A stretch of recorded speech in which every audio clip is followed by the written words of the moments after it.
Good evening and welcome to the Wright Experience. I'm Dr. William T. Wright Jr., the founder and host of this show. We are so excited tonight that our podcast has now entered its second calendar year, and next month we will be celebrating our first anniversary of the show. We have now over 500 followers on Facebook Live and YouTube, and our audience is growing each week, and for that I'm extremely grateful. For the past 11 months, you've heard from educational leaders from the education profession, and tonight we're bringing our first guest from the healthcare field. I'm excited about the opportunity to broadcast this podcast, Horizons. By all means, when you hear something that you like, please let us know by clicking like, commenting. If you're viewing us via YouTube, we would love for you to comment as well as clicking that all-important subscribe button. I've been absolutely amazed and pleased with the responses that we have received thus far. Tonight is episode number 42 of the Wright Experience. My guest is an outstanding leader who has excelled in the field of medical records leadership. I learned of her work several years ago when she was contemplating some next steps in her leadership journey. And since then, she has matriculated to become one of the premier healthcare leaders in the state of North Carolina. I'm excited about the opportunity to talk with her tonight. And my guest is Mrs. Shameka Hooks. Shameka Hooks is the director of coding at a local North Carolina hospital with over 20 years of coding experience in various areas. Shameka holds a Master of Arts in Healthcare Administration from Ashford University and a Bachelor of Science degree in Health Administration Management from Western Carolina University. She is a credentialed Registered Health Information Administrator, RHIA. She is a clinical documentation improvement practitioner, CDIP, and certified coding specialist. Shameka is passionate about coding and clinical documentation improvement and integrity and has served in various leadership capacities within coding, CDI, and HIM management, which has allowed her to excel and achieve extraordinary accomplishments as a valued and trusted HIM professional. Shameka lives in Wake Forest, North Carolina with her husband and two daughters. And at this time, I'd like to welcome Mrs. Shameka Hooks. Welcome to the Wright Experience. Thank you for having me. I'm really excited. And we're so excited to have you here, and certainly look forward to learning about this awesome profession that you've been a part of for many, many years. And certainly just excited about the opportunity to have you aboard. Thank you. I'm excited to talk about the profession that I love. There you go. There you go. It's easy when it's something that you're passionate about, isn't it? Yes. So let's start right off by giving you the opportunity, if you will, to share with our viewers tonight what exactly is medical records coding, and what is it all about, and then talk to us about your specific role where you currently work. Yes. Well, hospital coding is a very rewarding job. We learn so much, and it's a lot of times people think that it is all about filing papers or we're just sitting at the desk and just not doing much. But we take the patient's clinical documentation and we take that information and change it and add coded data to it, which translate into numbers and letters. And that coded data is used in many areas such as quality report cards, physician report cards, reimbursement for the hospital or for a physician, public health data, and disease tracking and trending. In addition to that, all of our coders have to be well-rounded and educated and stay up to date with all federal, state, and regulatory agency guidelines and coding and any coding changes. And we are actively always educating members of the patient care team and others regarding all areas related to coding and coding guidelines. So in our coding area, we have outpatient and inpatient coders, and we can code anything from when you first come into the ED to outpatient surgery. If you come in for just an observation in the outpatient area, and then we also have inpatient and rehab and skilled nursing facility. So there's all arenas in regards to coding and different levels. And so the entry level is usually the outpatient area, which is the ED coding for our area in the hospital coding area. And so we have a lot of graduates whenever they do graduate from a coding certificate program or either their 2-year or 4-year degree in health information management. That's usually where they start at in our outpatient coding area in the ED area. And then there are opportunities also, from what I hear you saying, for advancement once people start at the entry level. Is that right? Yes, once they start as right now we have like a coder 1, and that would be our ED level position. And then we also have a coder 2 for outpatient, and that will be our outpatient surgery and observations. And then we have an outpatient coder 3, which code everything that I just mentioned, but also cath lab accounts. And even in some organizations, they even go up to 4 and 5s. And then we have where you are promoted to inpatient accounts. And inpatient accounts are a little more complex. And then the inpatient coder 1, though, they are usually promoted from our outpatient team. And so we start them out as an inpatient coder 1. And those coders usually code newborns and OB accounts, which are moms and babies. We call those, moms and babies. And then after that, we have the category of the inpatient coder 2 position, and those are a little more complex, where the patient might stay at the hospital for numerous days. The case mix index, which is the severity level of how sick the patient is higher. And then for the inpatient coder 3 positions, those are our high dollar stays. So those patients are usually here for maybe 15 plus more days, and those accounts can be $90,000 plus. And so they are really, really complex and can take a couple of maybe an hour or so to complete those accounts versus the others that fall beneath those beneath that category. So certainly, someone who is working this profession would need to have an extensive knowledge of medical terminology and that sort. It sounds like it. So, in addition to that, what would you say is the most rewarding aspect of being a coder? For me, the most rewarding aspect of being a coder is just the learning experience. It is really challenging. The job is really challenging. So if you're looking for something easy, then it's not going to be the job for you. However, it's just the challenge of looking into a patient's encounter and looking at their story.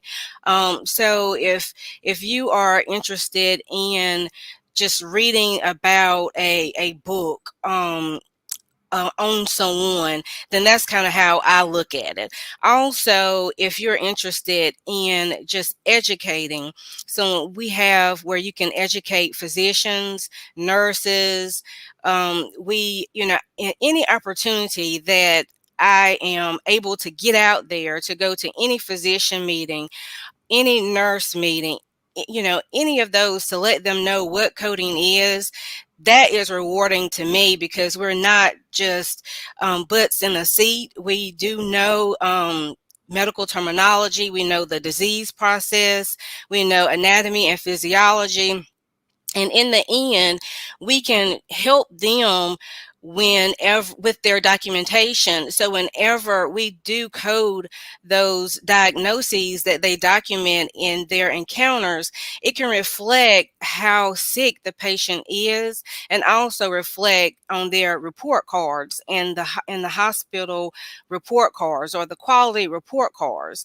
So it's really important to build the relationship too with the clinical staff and others in your organization. So to me, that is rewarding for me, just the education, building the relationships with others, and then also just the patient story. And for me, I also like helping patients out.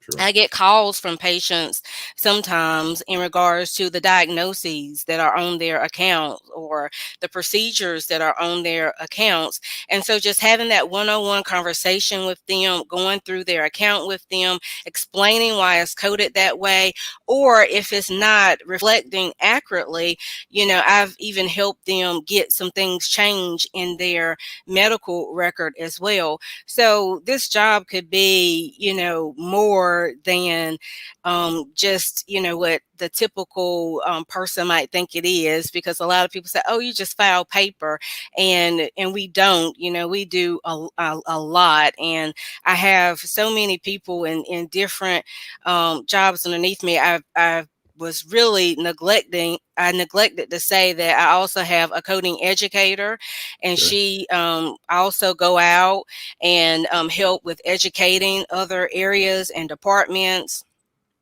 I also have, I touched base a little bit on rehab, but we have the senior coders, and they are broken out into rehab. Also, we have where things come back from different areas, where we help other departments, like our quality department, in regards to if they have questions on why something is coded that way, or to help them understand the coding guidelines. So to me, it's just rewarding, because it's more than just sitting there in a seat. You can really help not only the go out and educate the physicians and nurses, but you can also help the patient. So for our viewers that are not quite as familiar with what specifically you're coding, so when patients visit the hospital and they exit, however they exit, then you are looking at medical documentation, you're looking at diagnoses and procedures, and they're leaving the thing out. What all are you looking at to code for hospital payment compensation? First of all, when we start our coding on an account, we Mhm. look at how the patient was admitted. So we have Okay. to abstract where the patient came from. If they came from another facility, if they came from home, or if they came just from like a skilled nursing facility, because all of that play a role too, and whenever it is sent out to third party payers. Right. We And then we also have to look at the discharge disposition. If that patient was sent home, if the patient was sent on hospice, or if the patient had to go back to a skilled nursing facility, that all play also a role in how we send things out to our third party payers. So after we look at that information, how the patient came in and how we're discharging the patient, we open up the account, and we're basically looking at whatever the physician or the provider has documented in the account, regardless if they came in through the ED, outpatient, observation, or inpatient. We look at the entire encounter, and we abstract and apply diagnoses and procedure codes to the physician's documentation that he have written but now dictate in the patient's record. And those are usually the diagnoses and the procedures that the physician has applied to that patient's account for that encounter. And if they don't know what like diagnoses are, that's like some of the common ones are like hypertension or diabetes or chest pain.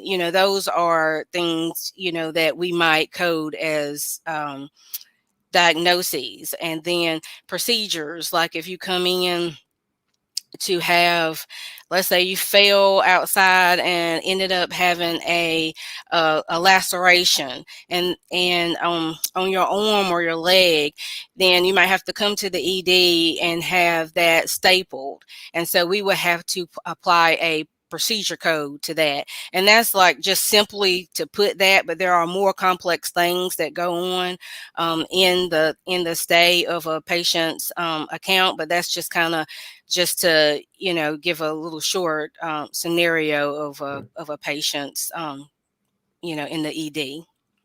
Okay, thank you. That's great. I think that'll certainly help our viewers be able to understand the specificity of what you do.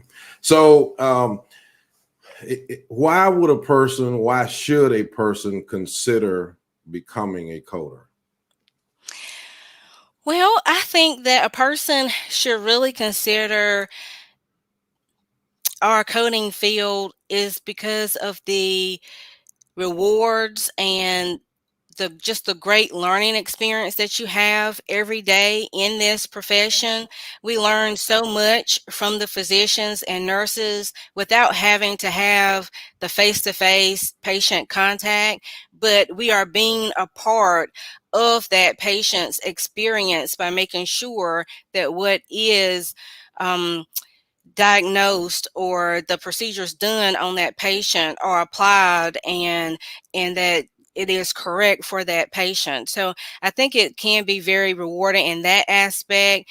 Also, the levels, you can be content and stay as a coder, or you can if you like, I have some coders that just like to do the ED accounts, but if you don't like just to do EDs, there is opportunity for growth. So you can go from an ED to inpatient to outpatient, and just there's opportunity to just promote within just the knowledge to expand your education. And then in addition to that, you have the ability to work independently. And then if you are a person that have that thoroughness and attention to detail, then that too is really rewarding. And you have to have the ability to adjust to changes in your workflow, which can also be rewarding. And one of the big pluses for coding is that an industry standard is that most coders are remote. So you work from your home. And, a lot of people think that that is really, really rewarding because they can work remote and get their job done and get other things done, like with their kids and things like that. So I mean, I have staff of all ages, and I've had staff of all ages. I also, for me and for other directors that I have spoken with, I also offer flexible schedules for their staff. So you can split your shift, or if you like to work early, so you can be off by the time your kids are off, out of school, then that is available. Or if you just want to work a split shift, work real early in the morning and then log on later in the night, that's also available.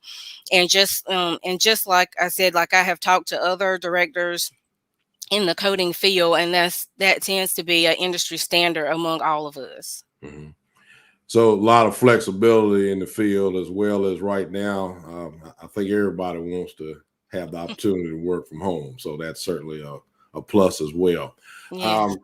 So My wife, who works under your leadership, my wife Mary, and I talk often about the field and how there does not seem to be as much knowledge about the field in the general public as there should be.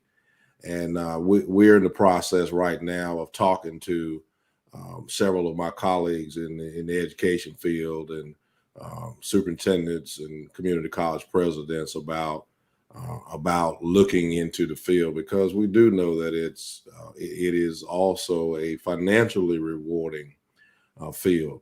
But let's talk for a minute, if you will, if you can shed some light on if a person is interested in going into the field of medical records coding. Let's talk a little bit specifically about the steps that they should take to prepare educationally as well as experience wise. Well, I think if someone is thinking about going into the coding profession, I advise the person to think about what they want to do in the field. If they have a desire to work independently, and at some facilities, like I mentioned earlier, you are able to work remotely, then they can obtain a diploma or credential in medical coding and billing from an accredited curriculum. And most of those you can find on the American Health Information Management Association website, Okay. which is ahima.org. And then also the AAPC website. You can find them, the accredited programs on their websites. And then if they know that they want to be in leadership, I do advise to get your 2 or 4 year degree. The 2 year degree is called Health Information Technology, and the 4 year degree is called Health Information Management. I would also recommend getting your coding credentials. There are several under AHIMA, which is the CCA, which is the Certified Coding Associate. That's usually if you have no coding experience at all, you just took your coding diploma program and straight out of school and took that exam, then you will have the A. And then later on, after you get a few years of experience, you can go back and take your CCS. There's also the CCSP, and all of those are from AHIMA, but there are several also from AAPC, which is the other association for our coding arena. And I, personally, I'm through AHIMA, but my husband is a coder as well, and he obtained his credential through AAPC.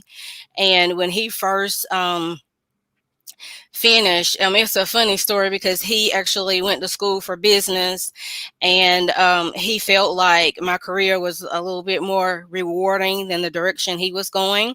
So he went back to school and got his diploma in medical coding and billing, and then he set for his CPC with AAPC.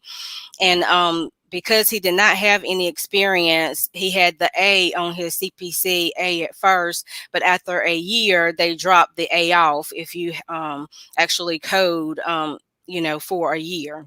Okay.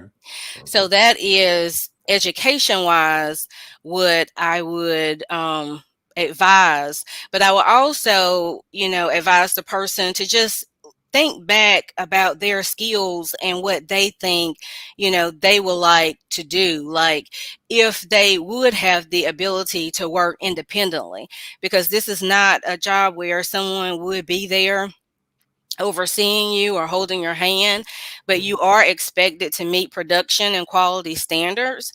And so, that would be something that that person would have to really consider.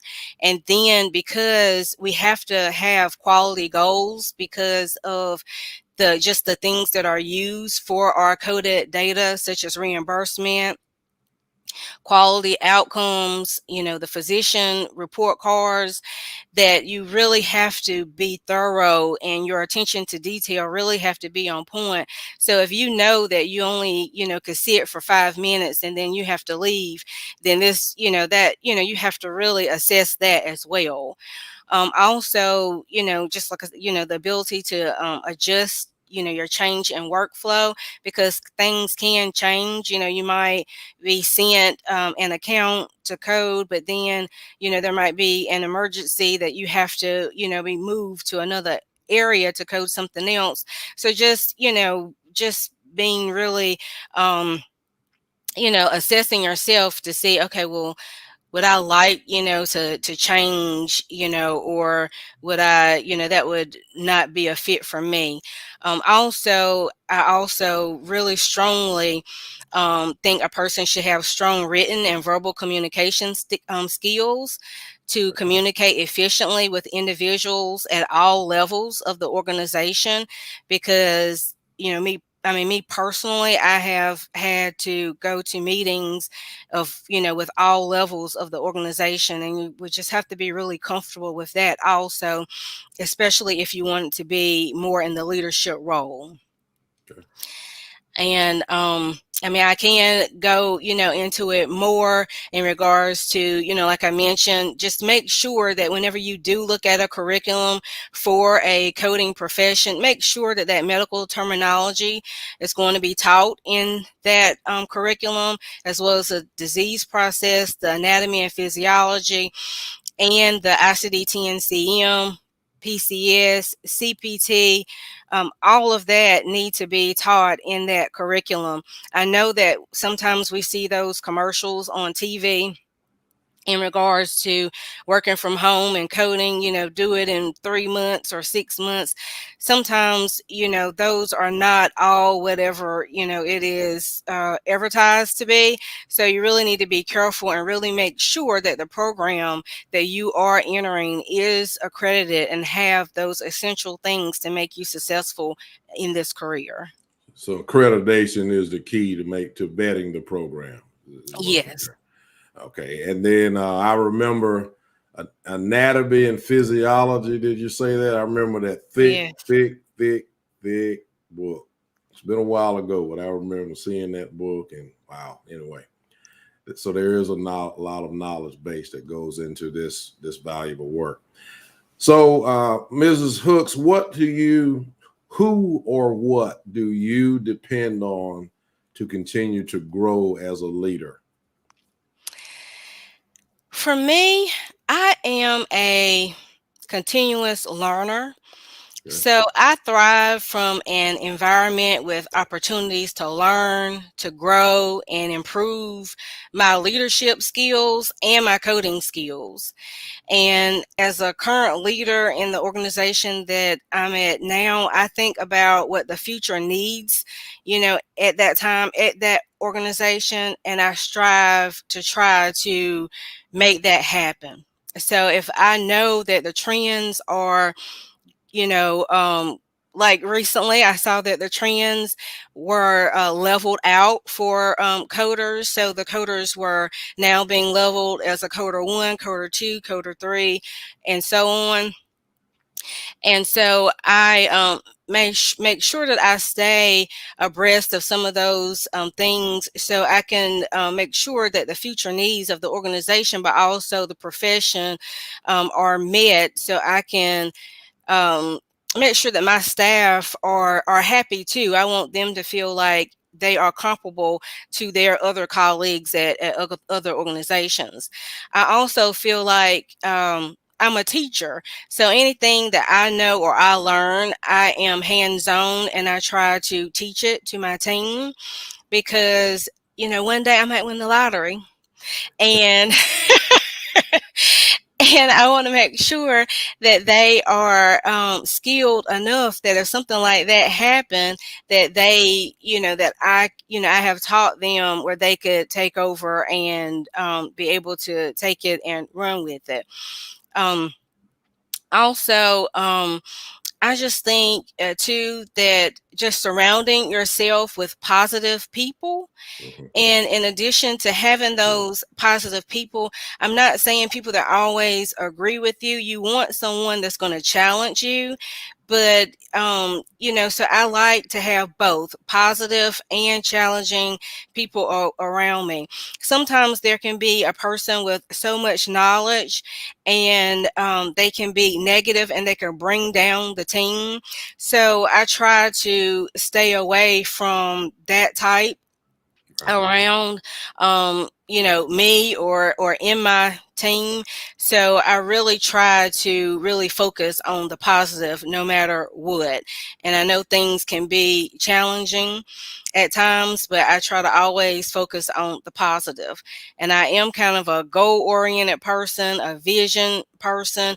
And so for me, I put those goals down and I strive towards that goal. No matter what obstacles stand in my way, I'm going to try my best to reach that goal. And and so I just think for me, that's what has helped me in being the leader that I am.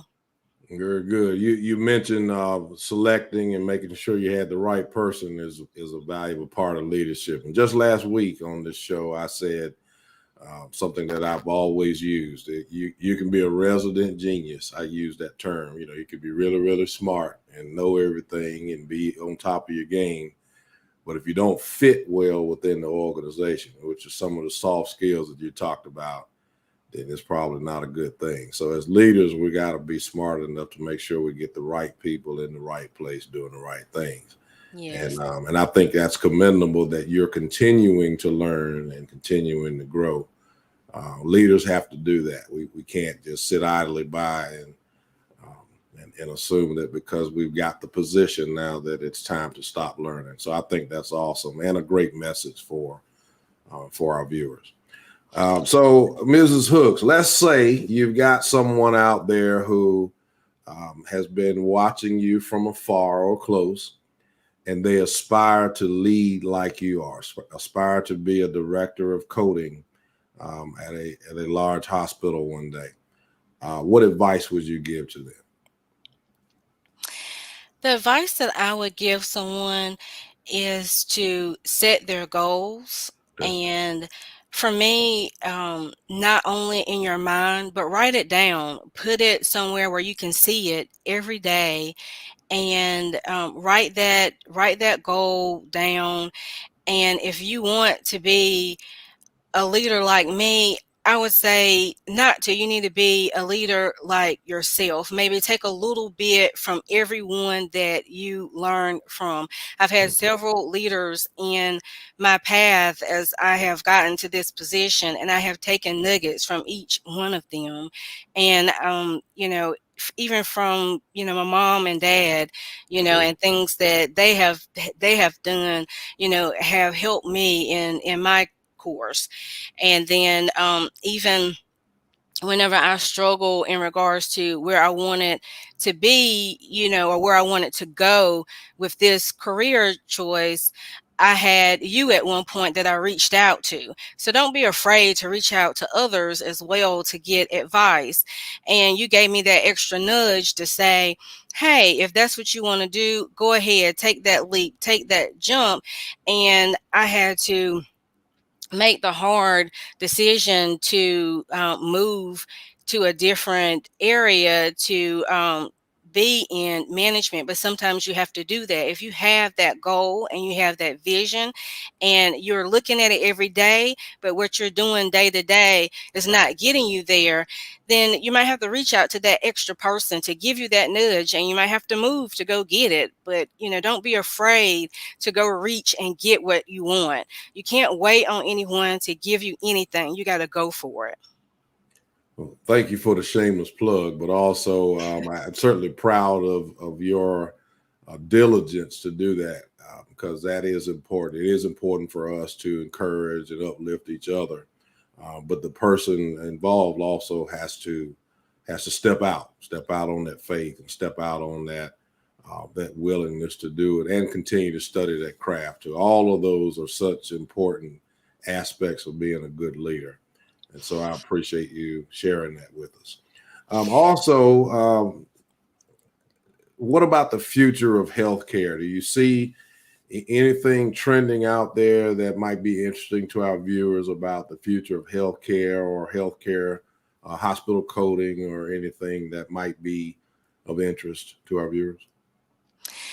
The only thing that I could think of right now that is trending is that we are getting more notoriety Okay. right now. And I think there is a lot of focus. The patient is getting more involved with their record and with their accounts.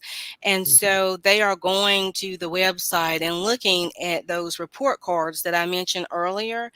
And, like I mentioned earlier, all of that come from coded data.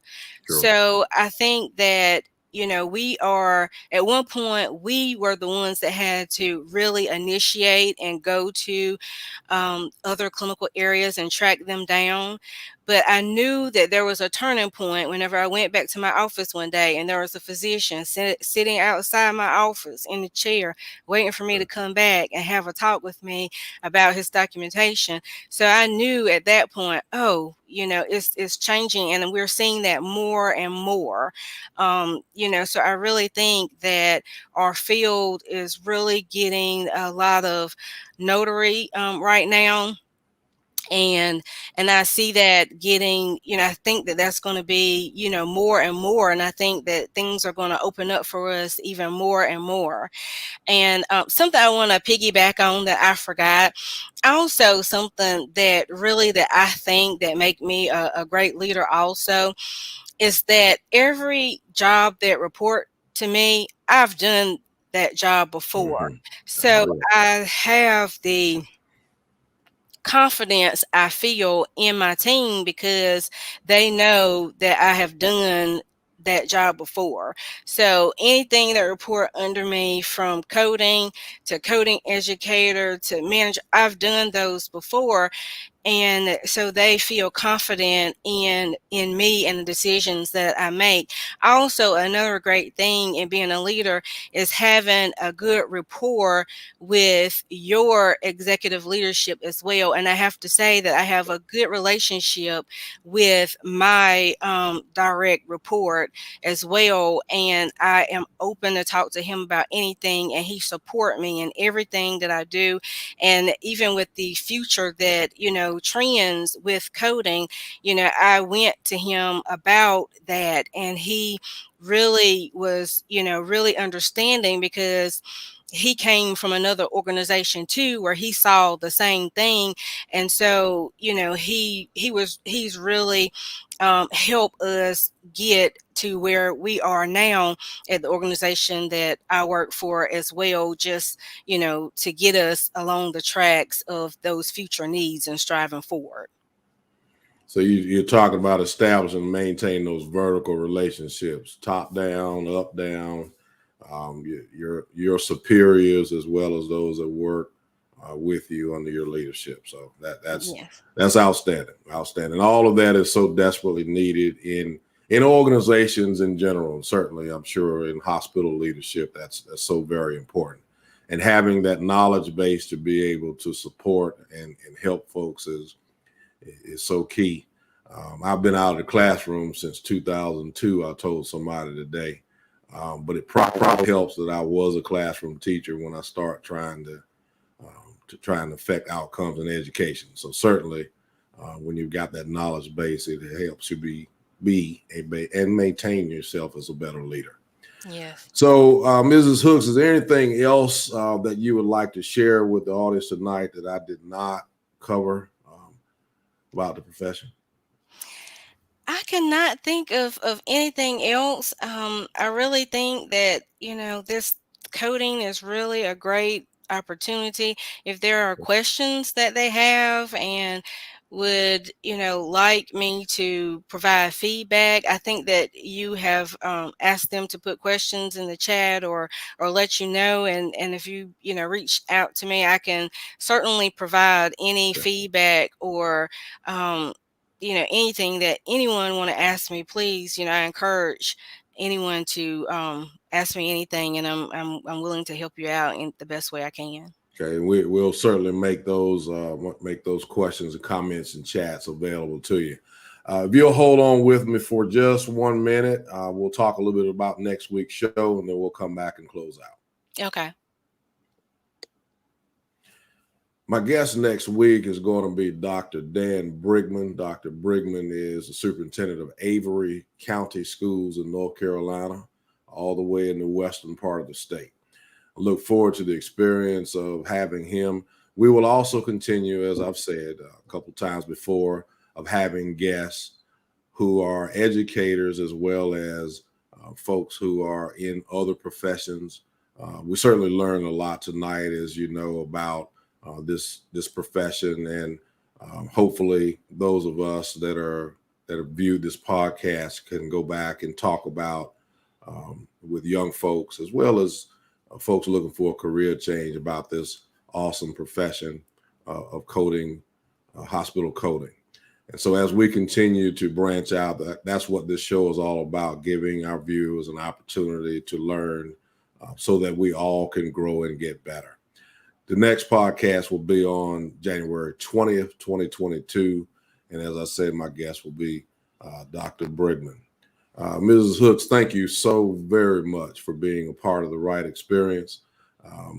This show, I was anticipating having this show for quite a while now, and glad we finally got an opportunity to do it. And we are so proud of you and your leadership and all of the work that you do to make sure that those records are flowing smoothly as they should. And you certainly are an exemplar of the profession and the work that you all do on a daily basis.